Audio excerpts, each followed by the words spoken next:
Hazwi, resistance begins the moment you stop accepting the system as fixed. Anthropic just drew a line in the sand and the Pentagon did not like it one bit.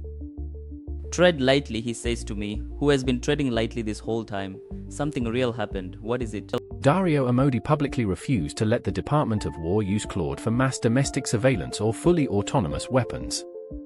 They are threatening to label Anthropic a national security risk, an American company, for having a conscience. Nosy, I trust your silence more than most people's certainty. What do you actually see here? What they have built is genuinely deployed across classified networks for intelligence analysis and operational planning. The two safeguards they are refusing to abandon, no mass surveillance, no fully autonomous weapons, represent an ethical boundary that most companies simply do not draw. I will walk through exactly what this means.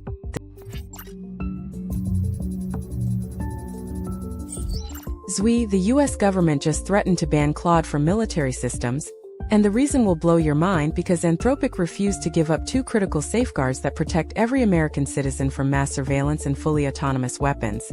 In an unprecedented move, the Department of War is threatening to label Anthropic a security risk, while simultaneously demanding access to Claude for national defense. Can you see the contradiction here? Claude is already deployed across the Department of War for intelligence analysis, cyber operations, operational planning, and modeling and simulation, making Anthropic the first frontier AI company in US classified networks and national laboratories.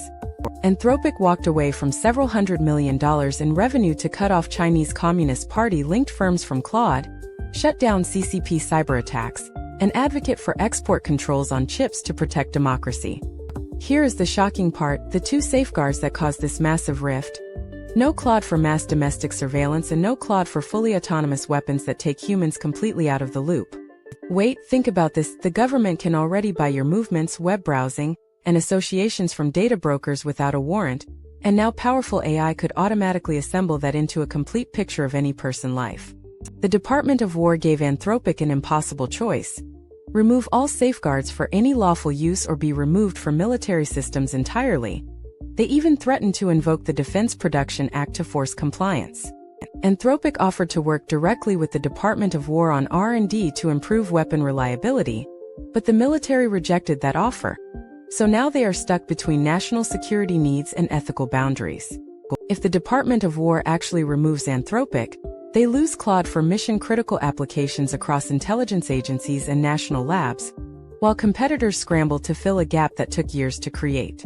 Zui, this story proves that sometimes doing the right thing means sacrificing billions in revenue, and if you want to see how this massive tech versus government showdown ends, the link to this story is on the description below. The AI community is split. Some see this as the most principled stance any frontier lab has ever taken. Others worry that walking away from defense contracts hands the advantage to less scrupulous actors. Both views have merit. Alright, that is us. We do this because it matters to us. If it matters to you too, subscribe and say something below.